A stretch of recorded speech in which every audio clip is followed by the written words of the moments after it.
análisis crítico de jurisprudencia aplicable a disolución y liquidación, que quizás los jueces expliquen mejor que yo qué implica una y otra figura, ¿sí?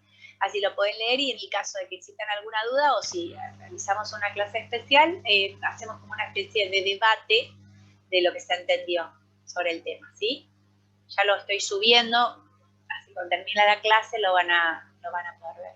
Ahora me perdí donde estoy, para acá. Bárbaro. Bueno, continuamos.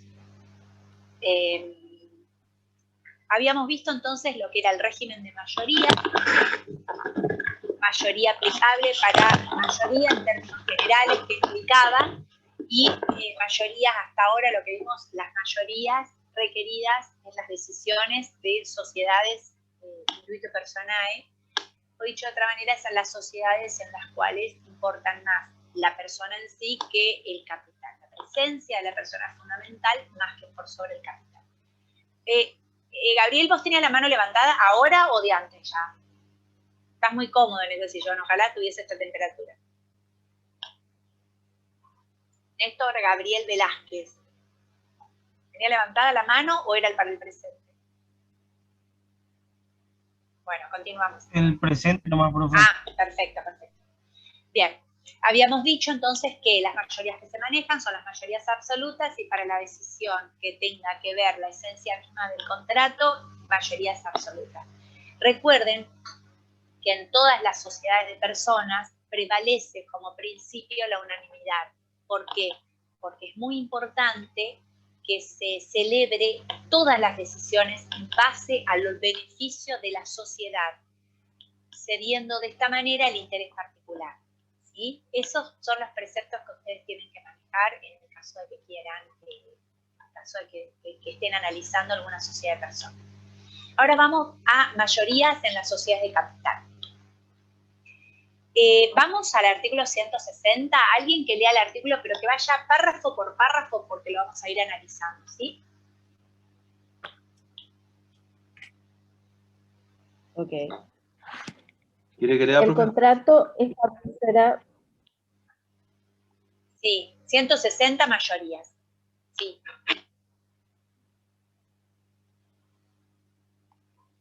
No sé quién empezó, Martín. Sí, leo, profe. Dale. El contrato establecerá las reglas aplicables a las resoluciones que tengan por objeto su modificación. Fíjense, punto. Acá no son normas de orden público, porque la ley está siendo permisiva en lo que se refiere a sociedad de capital. 160, recuerdan que ya estamos en sección 2, acá ya hablamos de sociedades en particular, en especial ahora estamos hablando de las sociedades de responsabilidad limitada. La ley es más permisiva, fíjense que es tan permisiva que deja al arbitrio de lo que establezca en el contrato, es decir, ¿quiénes son los que deciden? ¿Quiénes son los que deciden esto? Los socios, porque son los que elaboran el contrato. Entonces, ¿qué significa? El contrato establecerá reglas aplicables a las resoluciones que tengan por objeto su modificación. O sea, los mismos socios van a determinar qué mayorías y de qué maneras van a operar cuando se trate de algún tipo de modificación que haga su objeto. Después, sí, seguimos. La mayoría debe representar como mínimo más de la mitad del capital social. O sea, ¿qué mayoría? Absoluta. Mayoría absoluta. Tengan miedo, si recién lo estuvimos viendo. Mayoría absoluta. Absoluta. Continuamos. Bien, continuamos. En efecto de regulación contractual se requiere el voto... Perdón, en defecto de regulación contractual. ¿Qué significa en defecto de regulación contractual? Si no está estipulado en el contrato. Así es. Si no está estipulado, si hace silencio el contrato, ¿qué mayoría? A ver, seguí, Martín, perdón. Las 3/4 partes del capital social. O sea, ¿qué mayoría? Especial. Calificada. Exactamente, mayoría cualificada o calificada. Continuamos. Si un solo socio representare el voto mayoritario, se necesitará, además, el voto de otro. Perfecto. Fíjense que ahí, a diferencia de las sociedades de personas, dijimos que en el caso, como estas siempre tienen que ser mayoría absoluta o unanimidad, el contrato puede establecer la doble mayoría, es decir, no solamente de capital, sino también de persona, es decir, es más agravada la mayoría. Acá, sin embargo, va decreciendo a medida que se transforman en sociedades que tengan más importancia el capital, ¿entiende? Entonces, acá, en las SRL, queda sujeta al arbitrio de los socios establecer las mayorías para la modificación del contrato. Ante silencio, sí, te pongo una mayoría, ante silencio te pongo una mayoría especial, pero cuando se trata de una mayoría, es decir, cuando se tratan, te da la libertad de establecer mayoría y como mínimo las mayorías absolutas, pero siempre tendiendo a ser más permisivos que las anteriores. Dale, seguí, Martín. Si un solo socio, eso ya está. Si ahora, en el caso, claro, si un solo socio representará, ahí te da la segunda mayoría. Pero eso es en el caso de que un solo socio tenga, como habíamos dicho, el 50% más uno del capital. Sí, seguí. Sí. La transformación, la fusión, la escisión, la prórroga, la reconducción, la transferencia de domicilio al extranjero, el cambio fundamental del objeto y todo acuerdo que incremente las obligaciones sociales o la responsabilidad de los socios que votaron en contra, otorga a estos derecho de receso conforme a lo dispuesto por el artículo 245. Perfecto. Seguimos. ¿Sigo, profe? Sí. El derecho de receso ustedes ya lo vimos en la clase anterior, lo repasamos ahora, así que yo creo que no existe problema. Los socios ausentes o que votaron contra el aumento de capital tienen derecho a suscribir cuotas proporcionalmente a su participación social. Si no lo asumen, podrán acrecer los otros socios y en su defecto incorporarse nuevos socios. ¿Se entiende esto? Es decir, fíjense que los ausentes, ¿qué dijimos que se computan cuando se tratan de mayorías absolutas? ¿Se computan o no se computan? Los ausentes y las abstenciones. No se computan, dijimos. Mayoría absoluta. Mayoría absoluta. Sí. Las mayorías absolutas se computan porque estamos hablando del total de los miembros o el total del capital. Las mayorías simples son las únicas que no tienen en cuenta no se computan. Exacto. Entonces, igual esto es muy importante porque ustedes van a diferenciar. En la mayoría simple se va a usar mucho en segundas convocatorias de las asambleas en las sociedades anónimas o en comanditas por acciones. Pero ahora no. En las que son más las sociedades en las que más importancia tiene la presencia del socio son las que más se utilizan las mayorías agravadas, ¿sí? Mayorías menos fortalecidas son el capital, las sociedades fortalecidas. Bien, entonces, ¿qué dijimos? ¿Puede repetir, profe, puede repetir cuáles son los que se computan, los ausentes, sí? En las mayorías simples no se computan ni ausentes ni abstenciones. Okay. En las mayorías absolutas y en las mayorías cualificadas o calificadas sí se computan. Porque computan el total. Por ejemplo, yo necesito, voy de nuevo al mismo ejemplo para que se acuerden. Somos 10 socios. Yo estoy con mayoría absoluta, necesito mayoría absoluta de los 10 socios, que es el total del capital social. Okay. Si tengo un ausente y una abstención, es decir, se niega a votar, me quedan 8. Yo, ¿qué mayoría necesito para que este voto sea favorable? 6. ¿Por qué? Porque tiene que tener en cuenta todo el capital. Exacto, tengo que tener los 10. Mayoría absoluta, siempre tengo que tener en cuenta los 10. Cuando se trata de una mayoría simple, abstención, ¿cuánto necesito? ¿Cuál es mi mayoría acá? 5. Perfecto, exactamente. ¿Se entendió? Sí, profe. Gracias. Genial, vamos. Entonces, seguimos en el artículo. Las resoluciones sociales que no conciernan a la modificación del contrato, la designación y la revocación de gerentes o síndicos se adoptarán por mayoría del capital presente en la asamblea o partícipe en el acuerdo, salvo que el contrato exija una mayoría superior. Perfecto, entonces, ¿qué mayoría me están pidiendo? SRL. Giro ordinario, porque estamos hablando de, Simple, no concierne modificaciones del contrato. Es designación o modificación de gerentes o síndicos. Entonces, ¿qué mayoría? Mayoría simple. Exacto, porque me dice mayoría del capital presente, ¿sí? Ahí es mayoría. Entonces, ¿vieron? Quise leerles el artículo párrafo por párrafo para que vayan viendo cuál es la diferencia, ¿se entendió? Sí, profe. Perfecto, vale.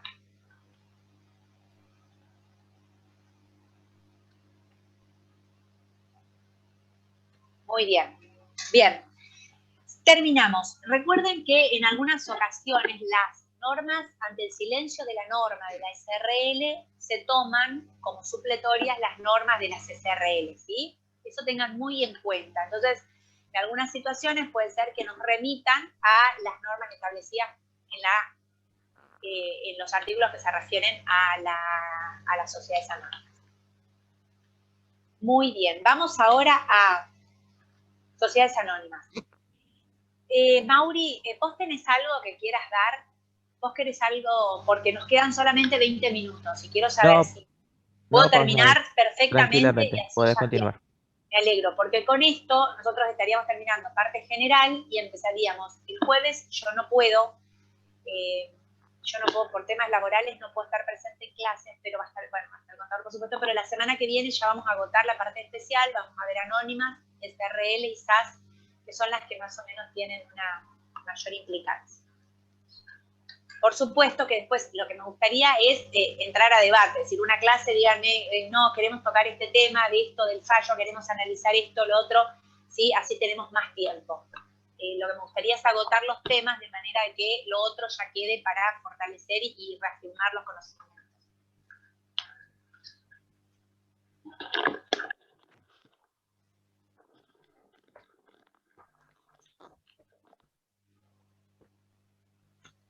Bien, vamos a ir a SA, vamos a ir a mayorías para sociedades de capital. Mayoría de sociedades de capital. Esto, si estamos en más o menos 241, 242, tenemos el artículo, porque estamos con más menos articulación.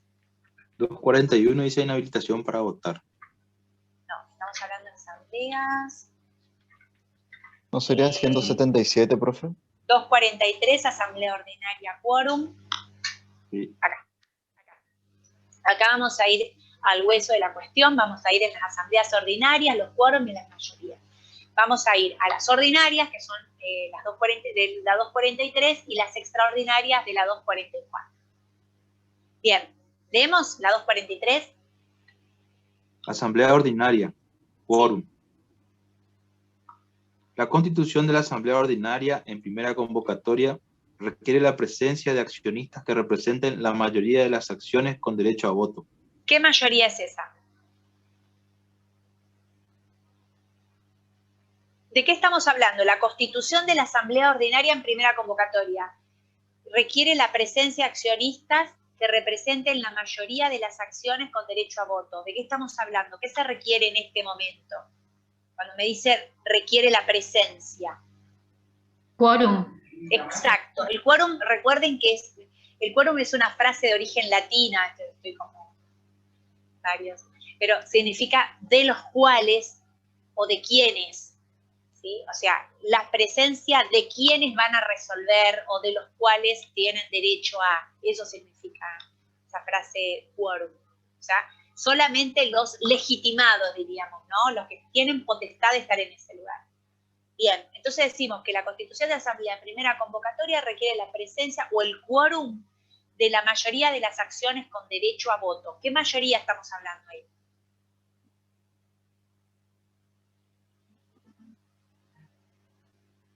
Absoluta. Exacto. El 50+1 que dijimos. Exactamente. ¿Sí? Primera convocatoria, muy importante, primera convocatoria. Primera vez vamos a hacer un poquito más laxo, ¿no? Pero en la primera convocatoria, toda la fuerza de la ley, mayoría absoluta, es la máxima mayoría que determina una sociedad de capital. Después vemos la laxitud que se genera con posterioridad. Porque acá recuerden que en la sociedad de capital lo que interesa es el giro de capital, ¿no? No importa tanto la persona, sino importa que se generen, se creen negocios, que circule, que tenga una movilidad que sea compatible con la movilidad comercial, económica. O sea, no importa si es Paola, si es Jennifer, si es Claudia, si es Alejandro. No, no, no. Acá lo que importa es el 25 del capital, el 30, el giro del capital. Entonces, lo que nosotros necesitamos, primera convocatoria, asamblea ordinaria, mayoría absoluta de ¿qué? De las acciones con derecho a voto, porque recuerden que las acciones pueden ser acciones preferentes o no, y algunas pueden ser acciones con derechos económicos y no políticos, y otros que pueden ser al revés, solamente políticos y no económicos. Entonces, esta es con derecho a voto, con derecho a voto. Si tenemos 10, tienen que haber 6. Primera convocatoria, mayoría absoluta. Seguimos. Segunda convocatoria. Sí. En la segunda convocatoria, la asamblea se considerará constituida cualquiera sea el número de esas acciones presentes. La segunda, vieron que les digo, ya está siendo más laxa. Dice, solo cualquiera sea el número de las acciones presentes. Se convoca una convocatoria, vamos a ver después, si no alcanzamos a ver en clase, yo voy a tratar de mandar un par de fallos para que ustedes lo lean, lo asimilen, lo recuerden, rememoren, lo que ya lo habían visto en comercial.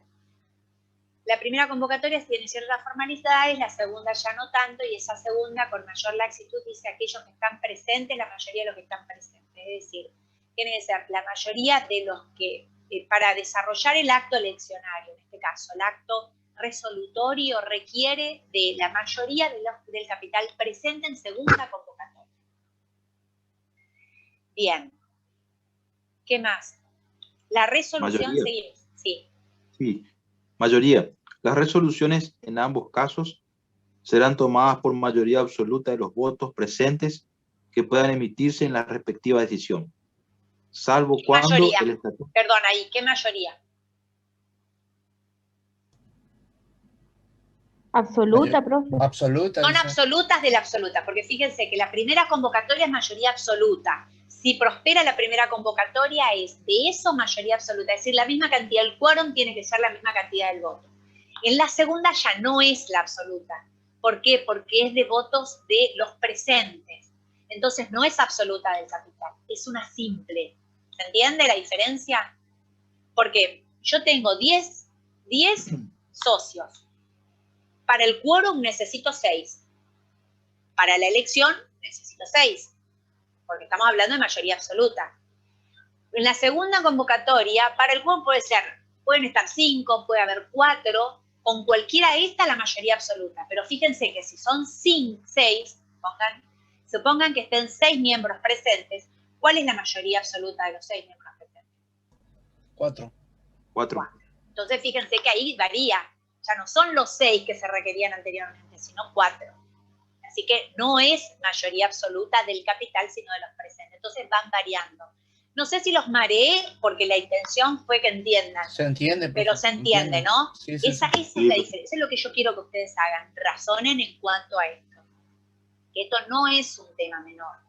Porque es un tema recurrente y es un tema que permanentemente lo efectúan tanto a contadores como abogados. Y nosotros tenemos que ser punta de lanza porque somos los que estamos enfrente de cualquier sociedad siempre, en cualquier carácter. Esto no debe ser desconocido. Bien.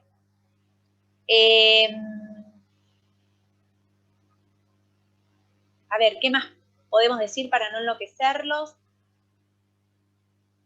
Estamos hablando ya de la diferencia entre la primera y segunda, flexibilidad. Bueno, creo que más o menos está todo presente. Les voy a mandar, si les parece, una jurisprudencia para que la lean. Entonces vamos a hacer una jurisprudencia de disolución, liquidación y una de mayoría. ¿Les parece? ¿Tenemos tiempo, Mauri? Nos quedan 7 minutos. Hacemos rápido. Martín, ¿vos Vale. estás leyendo? Hacemos la 244, que es la asamblea extraordinaria. Sí, profe. Dale. Asamblea extraordinaria. Quórum. La asamblea extraordinaria se reúne en primera convocatoria con la presencia de accionistas que representen el 60% de las acciones con derecho a voto, si el estatuto no exige quórum mayor. ¿Qué mayoría es? ¿Qué mayoría solicita? Absoluta. No, cualificada. 60%. La mayoría cualificada ¿Tres cuartas es el 60%. No, 60% son las 3 quintas 60% partes. 3 quintas partes, ¿sí? Las 3 quintas partes. Porque recuerden que el resolutorio, la causal de convocatoria de la extraordinaria son situaciones especiales. Eso después lo vamos a ver, pero esto tengan presente. Por eso se requiere una mayor estricteza, o sea, tiene que ser más estricto el término de mayoría, el régimen de las mayorías. Entonces tenemos una mayoría cualificada de quórum. ¿Qué más? Seguimos, Martín. Segunda convocatoria. En la segunda convocatoria se requiere la concurrencia de accionistas que representen el 30% de las acciones con derecho a voto, salvo que el estatuto fije quórum mayor o menor. Perfecto. Fíjense que reducimos al 50% el quórum para segunda convocatoria. Y a partir de ahí, también las mayorías, por más que sean mayorías absolutas, van a terminar siendo en el todo una mayoría simple. ¿Por qué? Porque me están reduciendo el número de quórum y por lo tanto reducen el porcentaje de mayoría. ¿Se entiende? Sí. Bien, seguimos. Mayoría. Las resoluciones en ambos casos serán tomadas por mayoría absoluta de los votos presentes que puedan emitirse en la respectiva decisión, salvo cuando el estatuto exija mayor número. Sí. Supuestos especiales. Sí. Cuando se tratare de la transformación, prórroga o reconducción, excepto en las sociedades que hacen oferta pública o cotización de sus acciones, de la disolución anticipada de la sociedad, de la transferencia al domicilio al extranjero, del cambio fundamental del objeto y de la reintegración total o parcial del capital, tanto en primera cuanto en segunda convocatoria, las resoluciones se adoptarán por el voto favorable de la mayoría de acciones con derecho a voto, sin aplicarse la pluralidad de voto. Esta disposición se aplicará para decidir la fusión y la escisión, salvo respecto de la sociedad incorporante, que se regirá por las normas sobre aumento de capital. Perfecto. Entonces, fíjense que para convocar necesito mayoría especial, quórum mayoría especial. En la primera convocatoria, en la segunda mayoría absoluta en las decisiones. En la segunda convocatoria reducimos a la mitad de la exigencia del quórum y también mayoría absoluta. Siempre mayoría absoluta cuando se trate de situaciones extraordinarias que van a ver que son los motivos por los cuales se convoca la asamblea extraordinaria. Y en ese caso siempre va a ser mayoría absoluta del capital, es decir, las acciones con derecho a voto, ¿sí? Estas son las grandes diferencias que existen entre la sociedad de personas y la sociedad de capital con respecto al régimen de las mayorías. Esta es la regla general. Después, a partir de ahí, va a depender de las modificaciones contractuales, de las disposiciones contractuales, perdón. Ojo, que en materia de las mayorías, las disposiciones contractuales tienen que ser mayor de las estipuladas por la ley, ¿sí? Es decir, si dicen, para la primera convocatoria, la ley te dice el 60%, o sea, las 3/5 partes, el contrato debe aseverar una mayoría superior, nunca inferior, ¿sí? ¿Se entiende? Esto es una norma, es una regla no escrita, siempre superior, no inferior. Cuando se trate de restricciones de derechos, se trata siempre de la norma más benigna. Cuando se trata de favorecer o tutelar el bien jurídico de un tercero, las normas son más estrictas. ¿Entendió? Bueno, chicos, estamos a segundos de que termine nuestra clase y también la sala del Zoom. ¿Alguna duda o consulta? Profe. Sí. Robles. Sí. Profesora, ¿sabe que la clase pasada que tuvimos con usted había nombrado un fallo, el cual yo no pude ubicarle, profe? O sea, la idea, chicos, a ver, yo si les tiro fallos, la idea es que ustedes lo investiguen, que sepan dónde sacar. Yo le pasé una página que puede ser una página de consulta, pero lo interesante es que si ustedes están resolviendo una cuestión en el ejercicio de la profesión, la idea es que se lo procuren ustedes, ¿entienden? Están en cuarto año, yo les quiero, hasta tercer año tienen la ventaja de ser unos alumnos del ciclo básico, por así decirlo. En cuarto año ya se procuran ustedes. Esa es la idea, ¿no? La tarea investigativa es más que nada una tarea para que les permite desarrollarse dentro del ámbito profesional, ¿sí? No es que yo quiera restringir la información, lo que quiero es que ustedes realicen una buena tarea investigativa, ¿sí? Tratemos de buscar, ver si podemos entrar a la página, hay páginas que son gratuitas, podemos entrar al superior, podemos ver si podemos procurar por otro lugar, pero hay muchas páginas que están disponibles para esto, ¿sí? Las consultas del Poder Judicial de la Nación, entran en consultas, ponen otros actores y el número de expediente y les puede llegar a salir, salvo que sean muy viejas, de muy vieja data, pero si son de los últimos 10 años seguro lo tienen, ¿sí? Bueno, ahora yo les voy a pasar, entonces vamos a pasar por vamos a subir unas actividades más en el campus para que ustedes lo puedan leer, analizar, son diferentes fallos súper interesantes donde les va a clarificar más estos temas. Y después, si quieren, en la última semana previa al recuperatorio, a la finalización de clases, hacemos como una especie de debate donde cada uno, si tiene alguna duda, lo analizamos. Así no perdemos mucho tiempo. Bueno, chicos, buenas tardes, que tengan una buena tarde, una linda semana, y nos vemos la semana que viene, Dios mediante. Bueno, Igualmente, perfecto, profe. Paola. Profe, igualmente. Nos estamos viendo, Hasta chicos. luego. Mauri, nos Sí. quedamos un ratito después, por favor, Dale. por WhatsApp. O por WhatsApp, claro, porque ya queda Dale. menos de un minuto. Bien, chicos, nos Chao, vemos chao. entonces el día jueves. Nos vemos, profe. Vamos a continuar entonces con la parte práctica y bueno, ya seguramente va a estar definida la nota del primer parcial que se irá cargando. Yo he visto, nos queda menos de un minuto, que hay muchos trabajos presentados fuera de términos, ¿sí? Eso sí lo que observé son mucha gente, pero bueno, importante que está presentado fuera de término, obviamente